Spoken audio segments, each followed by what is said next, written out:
Today I'm joined with Sam, who is our London cleaner, and he manages over 300 cleans in central London, and he has his own portfolio of over 20 units. So we're in Dubai. First of all, welcome, Sam. Thank you for coming down. Thank you. You're welcome. So firstly, what's the difference from Airbnb cleaning just to a normal cleaning procedure?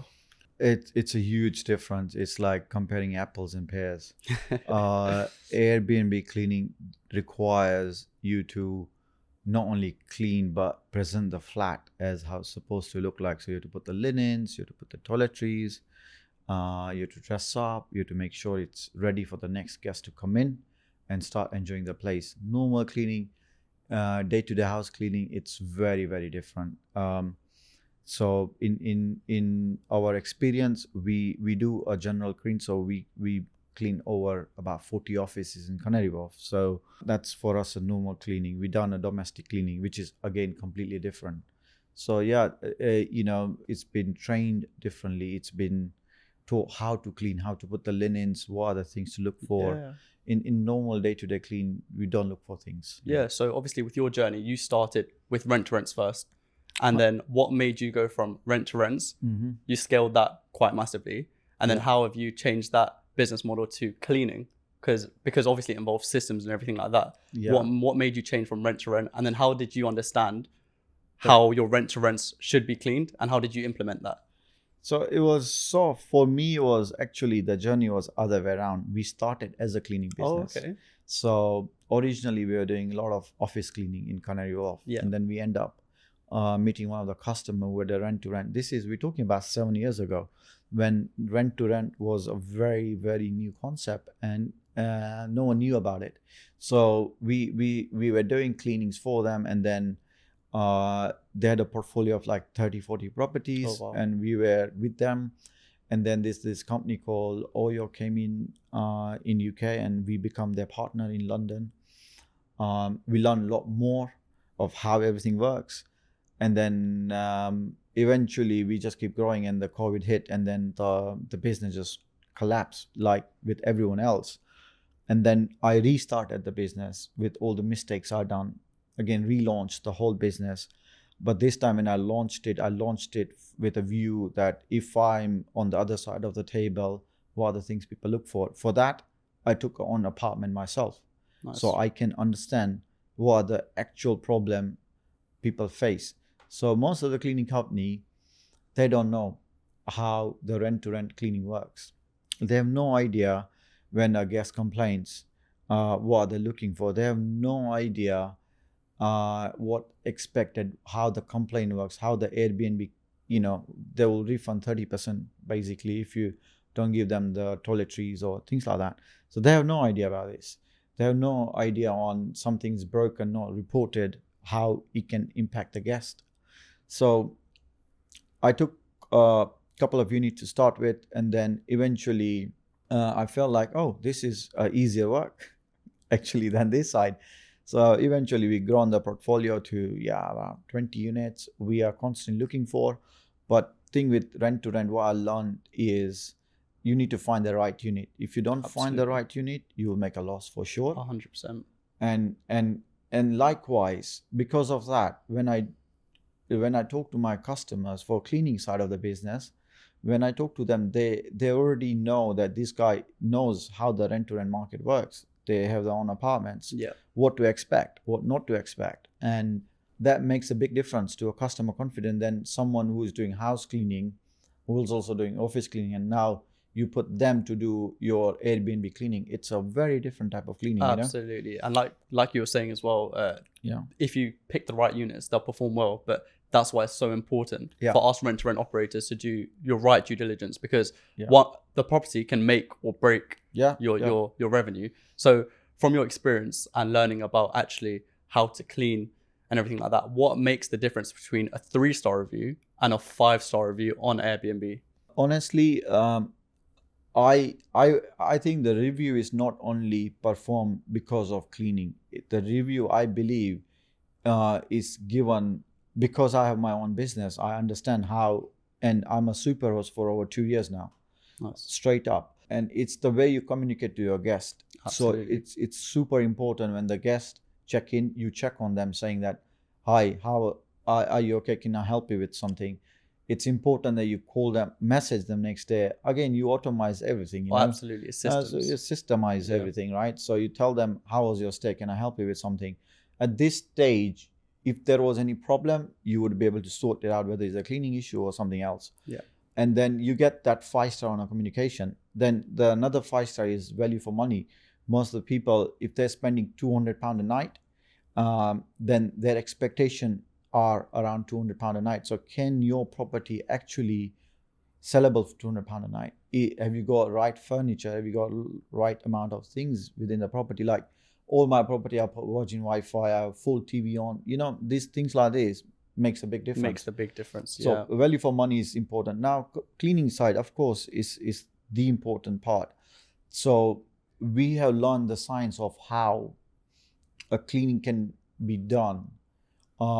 We clean thousands of cleans a month, you know, so we understand what we're looking for. And the most important part of cleaning is the checklist. You tell your cleaners, because end of the day, I'm not there cleaning, you know, my cleaners are there, and the housekeeper wants to go in and out. That's what I feel they think, you know. The quicker they do, the best thing. So what we do is we put checks where I know the housekeeper will try to skip. I know these are the checks you need to put on, and I know these are the places you need. So we have standard checks, but we have some advanced checks as well, which we constantly check on. So being on top of your cleaners, it's the most important part. Every clean needs to be audited, and we have a systems which audits every single clean. So a cleaner cannot leave the house till someone says it's okay to go.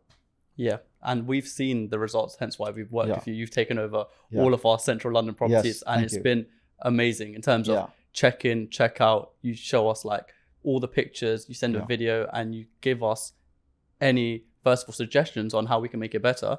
And if there are any problems in the property, you tell us. Hence why you've just been amazing. So in terms of scaling, you started a bit smaller. How have you scaled from 5 to 10 to 50 to 100 to 300? To be honest, it's hard to scale. It is very, very hard to scale if you don't have the right amount of capital, right amount of team. So I cannot call you and tell you that, oh Gavin, sorry, by the way, my cleaner's not going to turn up tomorrow. Because it has happened where cleaner calls you on the day saying, I'm not feeling well. Normal thing to do, people calling sick. Cleaners are like, oh, I've found another job and I don't want to turn up. So you know, so you need to have a pool of cleaners. And for me, I have a pool of a very good housekeeper, and every single housekeeper we take on board, they go through at least 2 weeks of a good training, and they go through a training in my own flats. So I don't want to, you know, so I know exactly what it is. And then part of the training, we test them on how to put a linen on the bed. It's very important, because guests, first thing they do is they want to sleep well. 100%, yeah. And then how it looks visually, you know, it's very important as well. So we train them up on how the guests will look, you know, what are the guests looking for. So when they set things up, they set it up to please the guest. Yeah. We don't clean in a turnover cleaning. We don't move the sofas and clean under, or we don't do the skirting, because these are not the things we wanna achieve. What we wanna achieve is the bed needs to look really 5-star. The hot shower and everything needs to work really well. The shampoo soaps are there. All the utensils are working really well. TV is on. First thing people do, come on, start the TV. So we have a checklist where every single picture needs to have a on TV. Yeah. Because again, that makes a big difference. 100%. And like you said, which was really good, the hotel standard bedrooms. When guests first come in a property, the first thing they visualize, they want it to be hotel standards. Yeah. And the way you guys do your beds, it's amazing. And with the extra pillows, the throws and everything, you add the extra amenities such as the shampoos and everything like that, which is, it just, again, the hotel standards, it brings your property to that level up. Yeah. So supposing if your cleaner came in and they weren't actually, let's say they were sick the day, how would you ensure that our property is still getting cleaned? Especially because you're managing over 300 units. Yeah. And I'm sure you have your cleaners for specific units. How would you navigate from them not coming in? So to be honest, we don't put one cleaner for one property. This is where we differ from a lot of cleaners, because small cleaner or small cleaning company, they have 1 or 2 people or 3 people or 4 people, and it becomes like at some stage you become very reliant on your cleaners to make sure. So we have per property at least 5 cleaners. So one of and on purpose we rotate them. So none of the cleaner feels like, oh, I'm only getting this property. We just say, look, these are your properties, and we're gonna keep rotating them, so they don't feel that. And I can put them in any other property, and I know the standards will be done because we have a whole of back office team. We have 18 people at back home. Amazing. In India, where every single clean is audited and checked. So because housekeeper might forget the plant needs to go here to there, or they will forget this pillow needs to look, because there are customers we have who say, look, I don't want the pillow to look this way. I want the pillows to look like this. I want the beds to look like this. I want. So every customer has their own needs of how they're set up. Yeah. So we have developed our own application for that. So our checklist happens where a cleaner, I would suggest a lot of people to do this, that you stage your flat, but then you also take a photo of your flat without staging, because when you stage, people send that clean photo to housekeeper saying, do it like this. Those photos are photoshopped, they're bright and colored, all of this. Take a normal photo from the phone and then tell the housekeeper this is how it's supposed to look like, and it just works because they will just copy that every time. Makes total sense. Yeah. And so when your cleaners kind of go in the property, how long would you say it takes to do a 1 to 3 bed property? How long on average can you expect? Because obviously the turnover, if there's check-in and check-out on the same day, you need that clean to be done in that specific amount of time. Yes. How do you work with your team in making sure that that's completed in time? So again, a lot of infrastructure, a lot of people behind the scene who does a lot of thinking, a lot of planning, and every day we have a good planning done, saying these are the flats we're cleaning. We have another 50 flats to clean tomorrow. These are the pool of cleaners we have. These are the thing, and then the planning is done accordingly. In the morning, someone double checks the whole planning. Before even UK wakes up, by 6 o'clock, the whole planning it's been identified, checked, verified, signed off by 2 different people to make sure we don't miss any cleanings. Good. We make sure that the cleaning, who understands the cleaning, or if this cleaner is going first time, we give them more pictures, more checklists, so they're aware of it. So I feel like it's all about preparation. The more you give, the better results you get, and that's it really. So thing with cleaning is, a lot of people, which they don't understand, is they tell the cleaner, okay, go and clean. That's not, it's like me telling you that go and make food, something, right? You're going to make a food of what you know, how you've been taught. But then if you want the food to taste every single time same and certain standard, then you need to train them. So we spend a lot of time up front training our cleaners, telling them how we operate, and we only select customer we like to work with. We don't go for every single customer. No, 100%. That makes total sense. It sounds like you have a lot of systems of operations in place. Yeah. But it's similar to Airbnbs. If you don't have the systems running, your business will fail. So exactly, it sounds like you've got your systems kind of perfected. And we've seen it because it's been effortless in terms of communication with you. Once the cleaners come in, everything's done. We don't need to really check over too much. Obviously, we check that the property's all okay, if there's any maintenance issues, everything like that. But again, you guys inform us. And it allows us to run our business effectively and really good as well. So in terms of, obviously, you've scaled massively again. Have you found it easier to scale to 300 cleaning units, or have you found it harder to scale from, let's say, 100 to 300? I think scaling up requires a lot of capital to start with, a lot of backings. So we've been backed by someone. So it is very important that you are backed by financially and also by good people around you.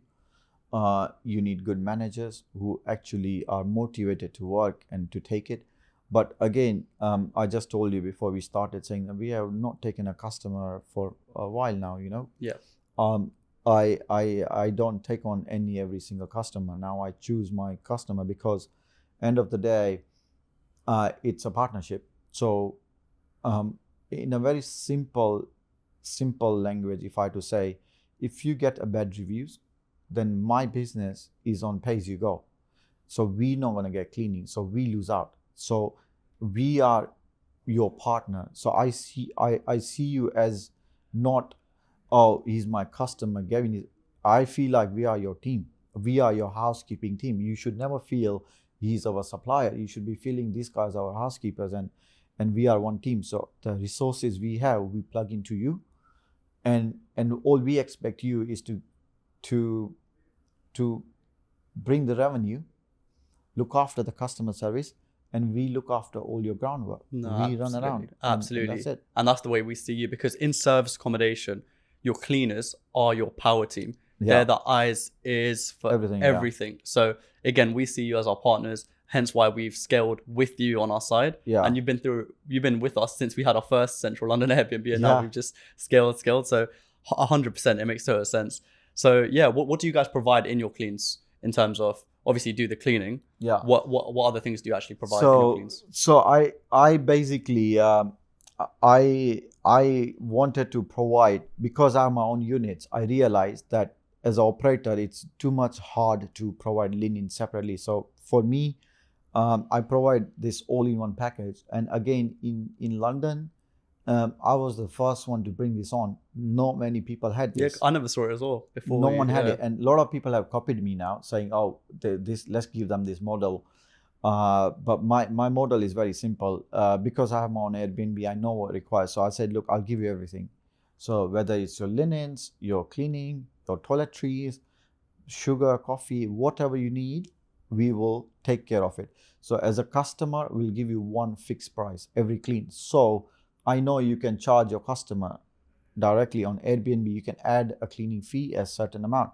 And I also know that you can't charge £100 for 2-bedroom or 1-bedroom. So I have a limitation of how much I can charge you, because end of the day, like I said, I see you as my business partner. And minute you have this different paradigm, that means I'm looking for your top line figure. I'm looking for your bottom line figure. So I know that your flat's gonna £150, you're gonna charge 70, 80 quid maximum for a cleaning. So I cannot charge you more than that, because then you start making loss. And then eventually, you like it or not, you won't make money, and I won't make money, and I won't get paid. Yeah. So the way I see it is top-down approach, where it's very simple. Look, what's the max you can charge customer? And we put everything in there. So we'll give you the linens, we'll give you the toiletries, we will top up sugar, tea, coffee. Again, a lot of people, what they do, they charge extra for this. We say to you, order it from Amazon, Costco, wherever you want, to my warehouse, I'll drop it for free. Yeah. Purely because I want to save you money. I can make this money, I can order it myself and charge you. But the plan is not to make most of the money from the customer. I'll make enough money from my cleaning and my linen. That's it. And linen is something that we provide. Which is amazing. And that's just helped massively in terms of getting the headache away from us of counting the linen and everything. And again, you provide the toiletries, the toilet rolls, everything like that, which ensures the property stocked up. Yeah. So amazing. With the cleans as well, how has that impacted higher revenue for our properties, for your properties, for your clients' properties as well? Because in terms of reviews, the reviews go up once guests visually, like we spoke about earlier, visually see a beautiful looking property, a hotel standard property. So how does the clean actually increase the nightly rate as we go along? What we do is, if our customer are doing good, we are automatically doing really good. Yeah. What we do is, we look at your reviews. We have a team who looks at your profiling in Airbnb, booking.com, and we are looking at reviews ourselves, because we know where these properties are. They're very easy to find. Yeah. And we see the reviews, and there are 4-star reviews, 5-star reviews, and we look at these things, and then based on that, we know that, okay, this property needs a bit more loving. So like I called one of my customers yesterday and said, look, your property doesn't look good at all, man. I don't think I can stay here, and your review is going to go down badly. And I can see why they're going down, and these are the videos. And you can blame the cleaners, because what happens is, most of the people want to blame cleaners for everything. As a guest, what they will do, and this is from my experience of 7 years, if they don't like the place, most of the guests, they have figured out the loophole with Airbnb, Booking.com. They will go and create a mess. Or what they will do, they will find one corner and zoom in and say, there's the place is dirty, or this and that. They can't do this in a big hotel chain like Marriott. So anyway, they just have to, housekeeper goes back and fixes. No, 100%. And I think, like you were saying, it all comes down to staging. Once a property is staged to a top standard, because we've seen in our properties, if we've had a less staged property, give it less love and care, guests are more likely to damage it. And you can't do anything on the cleaning side of that. So we stage our properties to a high standard. And once you clean it, you get it to another level. And that means, first of all, the guests respect the property. Secondly, they leave good reviews. Which in turn gives us higher revenue. So that's the goal for us. What have you noticed with some bad properties in terms of, like you was talking about, when you clean it, guests still leave bad reviews? Would you say that's to do with staging as well? I think it's to do with, I feel like it's to do with purely a manager and their laziness, honestly speaking. They don't take this business seriously. You know, if this was your own business, then you should be on top of it. You should understand that, okay, you know, what most of the people do is they get a property, they stage it, and they expect that staging to last for 1, 2, 3 years, 4 years. This is the problem. It's not, It's not going to, because it's a heavily used. A lot of people are coming, 8 people are coming, the kids are the coming, upkeep has to be. The upkeep needs to happen, right? And there's zero care given to the property. None of these managers actually visit their property and understand, like, let me stay for the night. Like, I go, every time I go, I stay in my properties. And when I stay, I understand what are the problems within the property. I realize the small problems, you know, not the big ones. Oh, the shower is coming, but it's not powerful enough.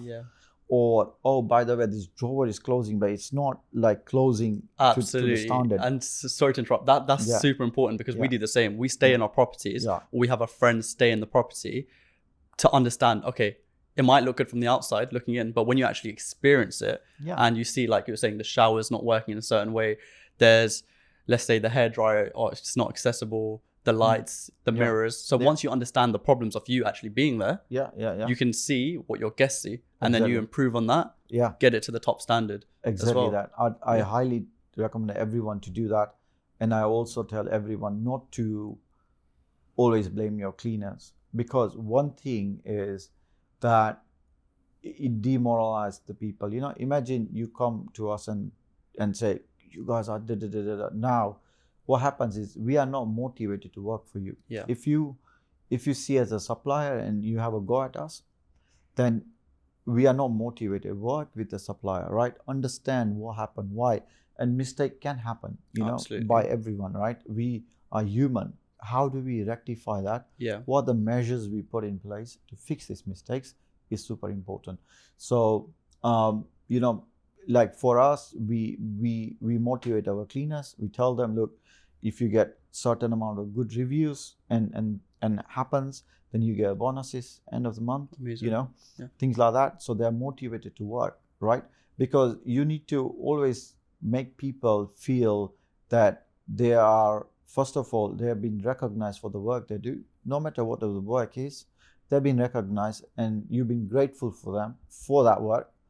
Secondly, you need to reward them accordingly as well. And once you get that mixture correct, you will find a good cleaners, and you have a good partnership, a good long-term relationship. Okay, cool. To finish off, just last few questions.